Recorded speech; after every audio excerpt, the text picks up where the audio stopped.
Hello, everyone, and a big welcome to Unit 4 for the Legal Studies guy. So, our first video of Unit 4, we're obviously starting at Unit 4, Area of Study 1.1.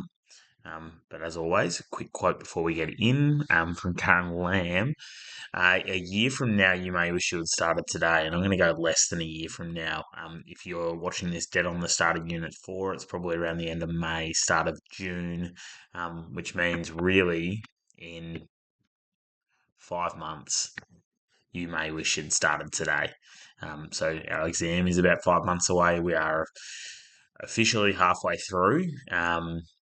And yeah, it's certainly the time to be starting to think about that at the end of the year, not from the sense of getting too far ahead of yourselves with revision and stuff like that. We've just finished Unit 3, um, but particularly around building those study habits and maybe starting to implement some of the things that you've wanted to implement or thought about implementing, but haven't maybe quite had the motivation or yeah, I guess strong mindedness in a way to implement already. So some of those routines and habits and, you know, structures in your life around certain hours and things like that might be worthwhile starting to implement now. So we are at Unit 4, like I said, Area of Study 1.1. So today we are going to look at the roles of the Crown and the Houses of Parliament in lawmaking. So we're shifting into lawmaking in Unit 4, both Parliament and courts.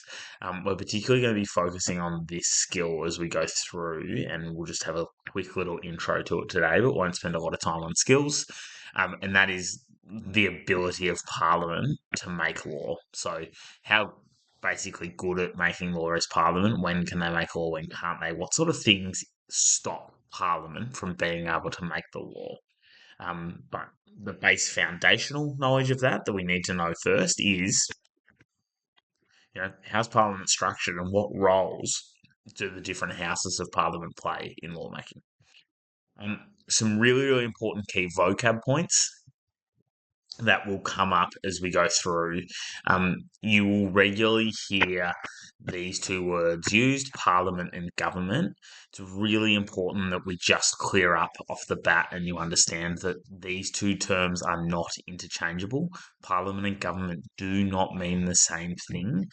They mean slightly different things. So Parliament is, at its most extensive, straight definition, Parliament is a group of elected representatives who make laws for society on behalf of the people who voted them in. So we select people to represent us, and those people then make our rules on our behalf. When we're applying that to the Australian setting, we have our Commonwealth Parliament. So the Commonwealth Parliament is every single member of Parliament. So every member of the House of Reps, every member of the Senate, and every member of the Governor General, no matter what political party they're from, or if they're not from a political party at all. It's the same with the Victorian Parliament. When we say Victorian Parliament, we're meaning all elected members, so everyone who's part of it. So Parliament includes the people who are from the government and the people who are not from the government from other political parties. This is where the difference is that government is just the members of the political party that has the most seats in the lower house. So, whichever group in parliament has the most members, it's their leader who'll become the prime minister, or in Victoria, the premier. The members of that group are the government. And they're also part of Parliament, but there are obviously people in Parliament who are not part of government. So ultimately, if this big circle was Parliament, within this big circle, there's another circle, and that's government. So government is a part of Parliament, but not everyone who's in Parliament is part of government. Bit confusing, but hopefully it'll make more sense as we go. So, structure of the Commonwealth Parliament. I'll talk about that in a moment, but it might be best to start with this little diagram. You'll see here this equation. This comes straight from the Parliamentary Education Office, really great resource that I'll link later on. And like I said, Parliament is the Governor General plus the Senate plus the House of Representatives, and that equals Parliament. So we have in Australia parliaments that are considered bicameral. And bicameral mean a parliament that operates with two houses, an upper and a lower house. So what that means is our parliament in Australia has two different rooms. Literally, we call them houses, but two different rooms. One room is green, one room is red. Hence the colours I have here. And those two different rooms have different groups of people who meet in them. Um, and as we'll find out as we go, for any rules to change in Australia, both of those rooms have to agree. So those two different sets of people have to agree, or the majority have to agree, for us to change the rules in Australia. So, how do those two different rooms look? The first room is, and the one you're probably most likely to see on the TV and be aware of, is the green room, and it's called the House of Representatives. So, I'll write that here because often we remember things by colours, and the Senate is red. So, the green room, the House of Representatives, is commonly referred to as the lower house. Neither of the houses, even though the Senate is called the upper house, neither of the houses have technically more authority than the others in terms of lawmaking. There is equality in the sense of both have to agree to any change to the law. But we tend to refer to the House of Representatives as the lower house. And this goes back to the first parliament in England back in the, I'm thinking like 1600s, not really super across all the dates. But that's when the lower house, the House of Commons as it's known over there, was made up of effectively the commoners, the common people, um, whereas the upper house over in England is known as the House of Lords, and it was, as the name suggests, made up of upper class lords, nobles, etc. So we refer to the House of Representatives as the lower house, indicating that it used to be the house where people who are of lower social class met. In Australia, our House of Representatives has 151 members, and each member is elected from equally populated electorates in elections that are held approximately every 3 years. So, approximately every 3 years, the area that you live will vote and pick one person to be your representative in the House of Representatives. When I say equally populated electorates, um, that means that electorates are very, very or vastly different in terms of their size. For example, some of the election, Melbourne has, I think it's over 30 different electorates in Melbourne, and some of those electorates are the size of like two suburbs, because two suburbs is all you need to have the, well, I might be wrong, but approximately 200,000 people that make up each electorate. So an electorate in Melbourne, very geographically small, but will have approximately 200,000 people in it. That's as opposed to an electorate in the north of Western Australia, so right up in the outback in the Kimberley region, and that area is going to be geographically massive. To then have 200,000 people living in it. So we exist in a political system where we try and make sure that every person's vote is the same or holds the same weight in the House of Reps. So we elect one person from equally populated areas. And the House of Reps is the House of Government. So this is where the Prime Minister sits. The Prime Minister is always in the House of Representatives. And in Australia and most parliaments around the world, our parliament works in the sense of like-minded people join together as a group, and they say, hey, we all have similar views. We should pool our resources together to advertise and hope people select us based on the party that we represent, the group we're part of. So in Australia, we have two really major political parties, the Liberal Party and the Labor Party. And whichever one of those two parties wins the most seats, wins the most of those 151 electorates, their leader becomes the Prime Minister. So we refer to the House of Representatives as the House of Government because that's where we decide who gets to be Prime Minister based on the amount of seats that are won by either party. You then have the upper house, which, as I said, comes from the British House of Lords, meaning it was for people who were of upper social class. The Senate is much smaller. It has 12 representatives from each state, so that is the 6 states of Australia, and then 2 from each territory, making 76 seats in total. So pretty much half the size of the House of Representatives. Senators are elected for 6 years rather than the 3 of the House of Representatives, and we only elect 38 new senators every 3 years. So the Senate elections are, yeah, in a way for a much smaller number of people, even though we still vote every 3 years. Finally, the last member of parliament is a single individual, and that is the Governor General. So the Governor General is what we refer to as the representative of the Crown. So Australia is still a constitutional monarchy, which means technically we are still part of the Commonwealth. We are underneath the King of England still technically. And as a result, we have, or our head of government is the representative of the king. So the representative of the king, they're appointed by the prime minister and picked by the prime minister, and they exist or possess what's largely a ceremonial role. Currently, our Governor General is a guy called David Hurley, but he'll finish up his term really soon. I think he's due to finish up at the end of June, start of July, and then so in about a month's time, and we'll have a woman called Sam Mostyn being our Governor General after that, who has been selected by our current Prime Minister Anthony Albanese. So, yeah. Technically, the King is still the head of government in Australia, but we have someone who is effectively stepping in their place to do those largely ceremonial roles of government, like opening and closing Parliament, etc., or signing bills into law, as you'll see soon.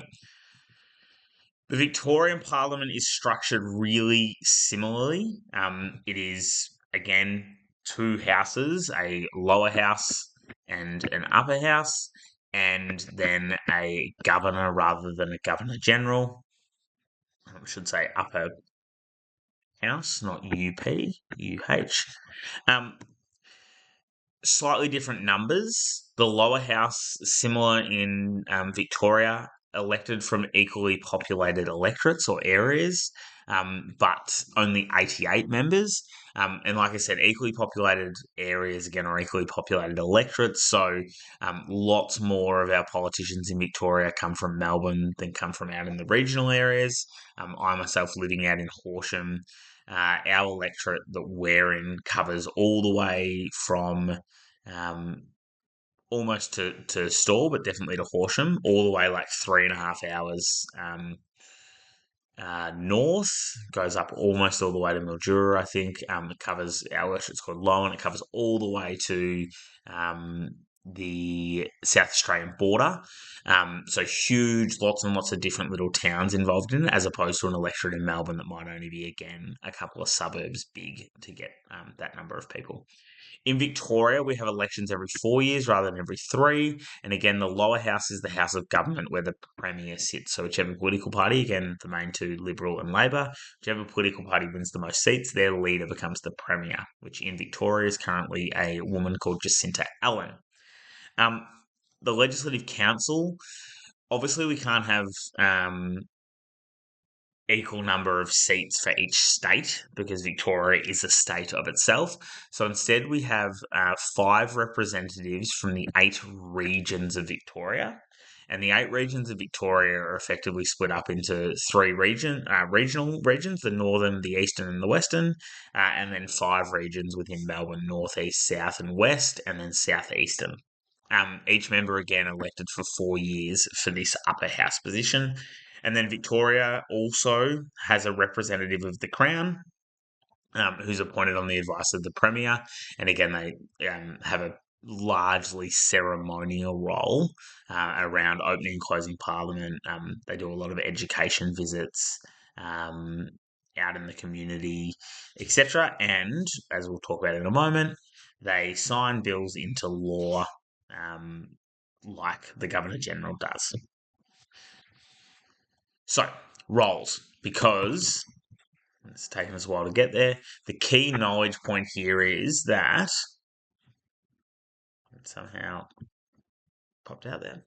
The key knowledge point here is that we need to know the roles of these houses. So we don't need to necessarily know exactly what they are and how many seats there are and things like that. We need to know what they're doing. So why do they exist? What is their function and purpose? So I've got a list of roles here and I'm going to unpack some of them in a little bit more detail. But effectively, the role of the House of Reps is to determine government, initiate and make laws, provide responsible government, represent the people, and control government expenditure. So in that list there, we've got 1, 2, 3, 4, 5 different roles. I'm going to unpack and explain in more detail 3 of those. Because realistically, I don't think you necessarily for a question going to need to know more than a couple. So it'd be good to have 2 or 3 in your kit bag. If you're asked to say, hey, what's a role of the House of Representatives? What's one of its functions? For you to be like, hey, I've got 2 of them. Here's one. Or if it says, hey, you can't say this one, what's another one? You can have another one ready to go. For the Senate, I've got 3 roles there: initiate and make laws as well, House of Review, and then acts as a States House.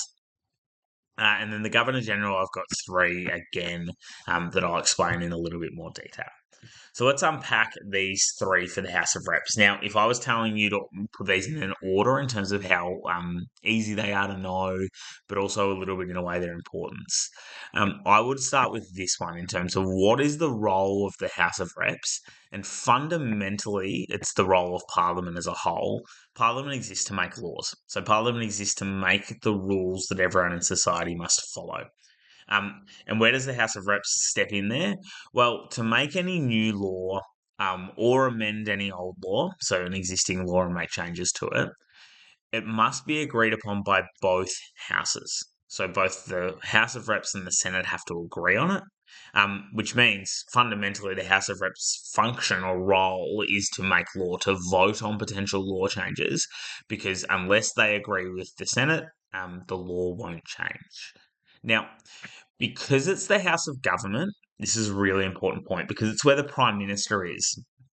And the Prime Minister and his party are going to be the ones, they have the majority of seats, which means they can technically vote through things that they want.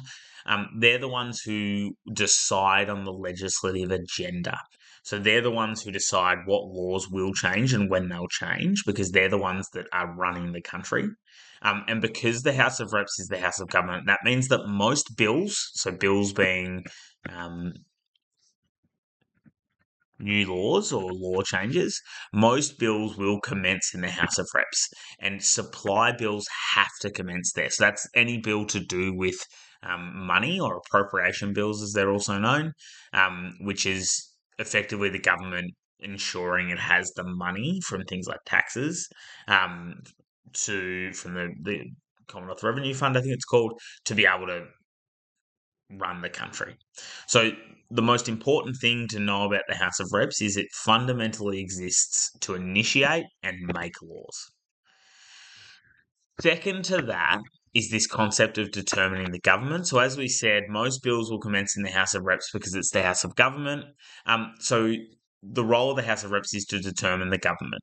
The leader of the political party with the most seats becomes the government, and their leader then becomes the Prime Minister. So currently in our House of Reps, 151 seats, 78 of them are owned by Labor. If you can do really quick maths in your head, 76 seats would be over 50%. So with 78 seats, the Labor Party has more than half of the House. So they can technically vote through anything that they want. And as a result, they get to run the country. And their leader, Anthony Albanese, gets to be the Prime Minister. So whoever has the most seats in the House of Reps, that means you are going to become the government of Australia. So one of the roles of the House of Reps is to determine the government. And finally, number 3 is a little more abstract, but it is worth knowing, and that's the job of the House of Reps to provide what we call responsible government. So One of the things that you're most likely to see on TV potentially is a part of Parliament that's called Question Time. And Question Time is when, um, as the name suggests, people have to answer questions in Parliament. So other parliamentarians, other members of the House of Reps, can ask people questions that they then have to answer. It's all filmed, it's all live streamed. Um, this is really important if you are a minister or the prime minister. So if you're in charge of running a section of the country, you have to turn up when Parliament's sitting for an hour of the day and have the opposition be able to ask you questions, ask you about what you're doing when you're running the country, ask you about decisions you're making, and that gets broadcast out. What that means is that ministers become accountable to Parliament for their actions and decisions. They have to answer questions on them.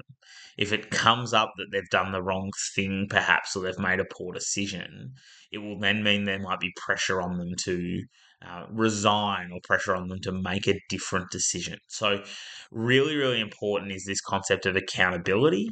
And one of the things the House of Reps provides is that accountability, meaning government should act in a responsible way. And if government doesn't act in a responsible way, if ministers don't make decisions that are appropriate and correct, given all the information that they have, then they should resign. So this is called ministerial accountability.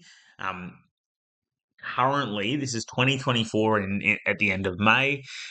Currently, uh, literally today, there was a minister of the government called Andrew Giles who it's been claimed out there in the media and by the opposition that he has um, made mistakes in his role as Minister for Immigration, that he has let people have visas that he shouldn't have. And he has to stand up in Parliament and answer questions about that and answer questions about the things that he is alleged to have done wrong. The idea being that he'll be therefore held accountable for his actions. We then get to the upper house, so the role of the upper house. And again, I want to start right here. Same lawmaking power as the House of Representatives, apart from supply bills must be initiated in the House of Reps. So again, bills to do with money and appropriating money so that the government can pay for what it's doing.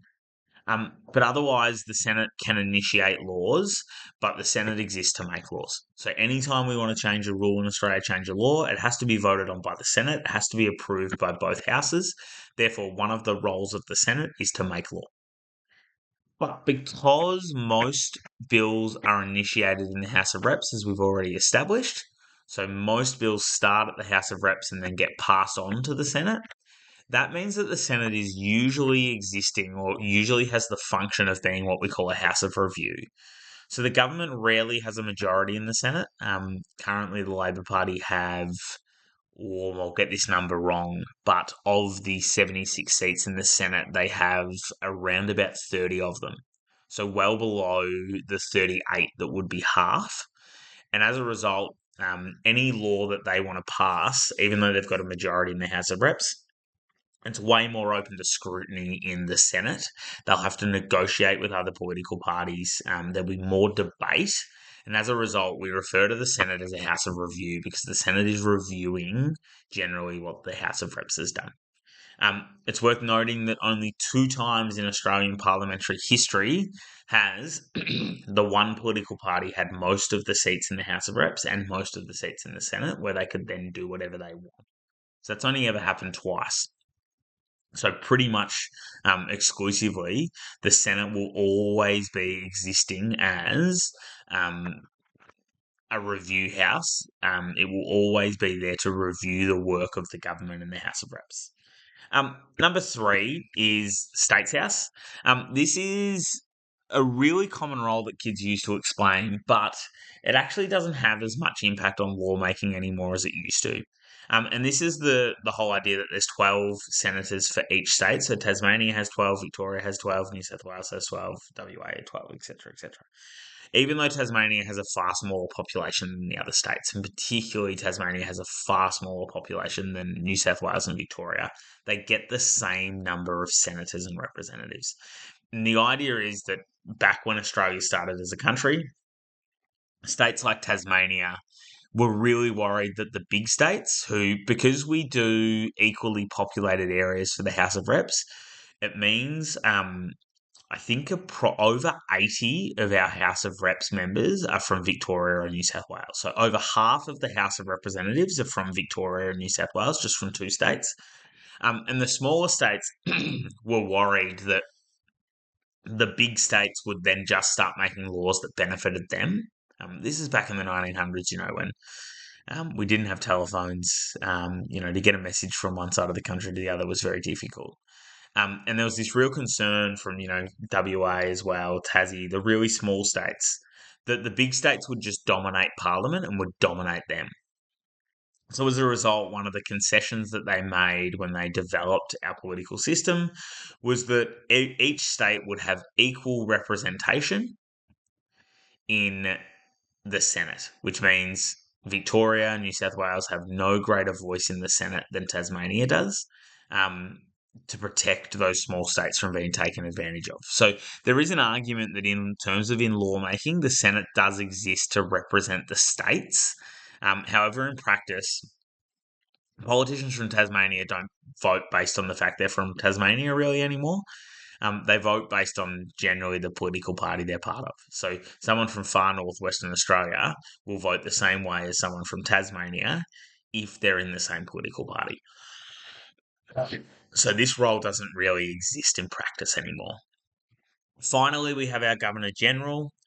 This is really the most important role that the Governor General plays, and that is in lawmaking, because the whole study design is, the role of the Houses of Parliament and the Governor General or the Crown in lawmaking, and that is to make any new law or amend an old law, the Governor General has to agree on it, and it's called the Royal Assent, and it's effectively the Governor General formally signing, that would be my signature, formally signing a bill into law.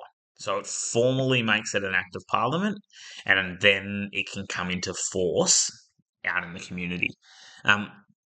You cannot make a law in Australia without the approval of the Governor General. So they do have a very important function in lawmaking.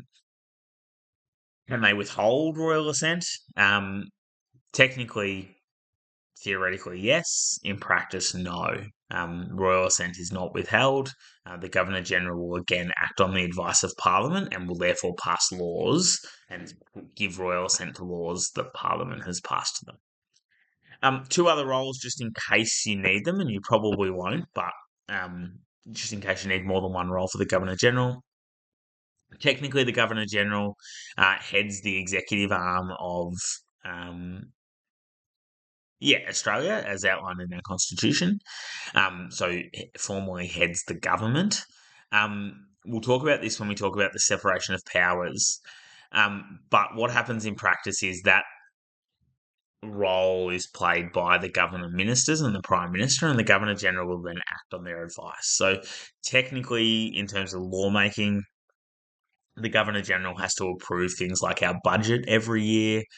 The Governor General has to approve the appointment of judges to the High Court, because they are the head of the Executive Council. But in practice, the Governor General just does this after they've received recommendations from the Prime Minister and the ministers. So they are the figurehead of the Executive Council, but they act on the advice of the Minister and Prime Ministers. And then outside of what's listed in the Constitution, the Governor General also holds some reserve powers. And these are things that that aren't included in the Constitution. They don't need legislative approval to use them, but we've because they've happened before, by convention is what we say, but by tradition we believe these things to be true. And these are powers that the Governor General has. A big one here around lawmaking is the Governor General can end parliamentary sessions, so can send all the politicians home and say, we're not going to sit anymore, go back to your electorates or where you're from in Australia. But also, as happened in the 1970s, and academics still don't know if the Governor General was allowed to do this or not, but the Governor General dismissed a government. The Governor General fired the Prime Minister, appointed a new Prime Minister, even though that person didn't have a majority of seats in the Parliament, and that person then immediately called an election, and Parliament finished.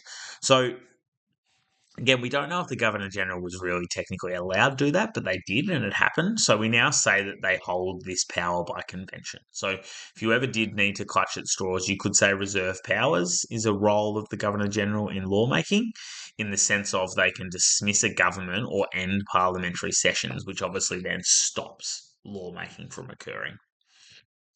The roles of the Victorian government, you'll see here, are exactly the same. Exactly the same 5 for the Legislative Assembly. The only difference here is no States House for Legislative Council. So just the 1 and the 2, and then 3 roles for the governor. And those, apart from changing the language around, rather than Prime Minister, premiers, those explanations are exactly the same for the Legislative Assembly and Legislative Council. So our key skill. This lesson is a little bit boring in the sense of, for some of you, it's Parliament, which hopefully you don't find boring, because this is my favourite part of the study design. But it's a little bit boring in the sense of there's not a clear key skill attached in terms of, explain the roles or whatever, because this key knowledge point is all about building your foundational understanding, making sure you truly understand what Parliament is, how Parliament operates, what function it serves, what its role is. And to be honest, listening to me for half an hour, if you're cold on that, if you're not really across it at all, probably isn't going to be super helpful.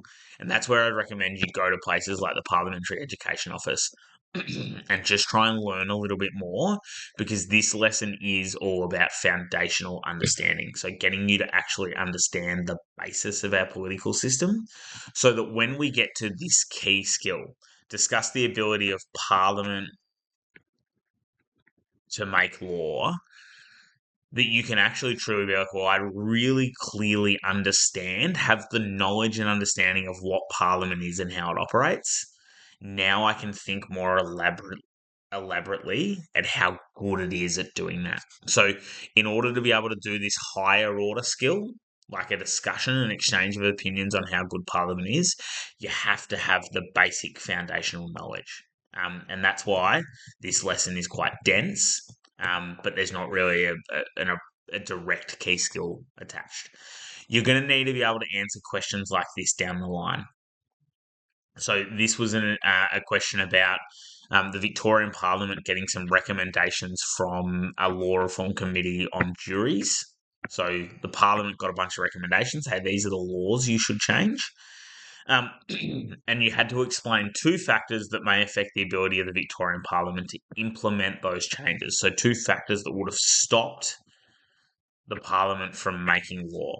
And in that case, and looking at that case study, you truly needed to know things like how many seats each party had, where things would be initiated, what the role of the Legislative Assembly was in making law, the role of the government, how that exists, etc., etc. So this foundational understanding is going to come in really, really important as we build our way through this unit, so we can answer questions like this.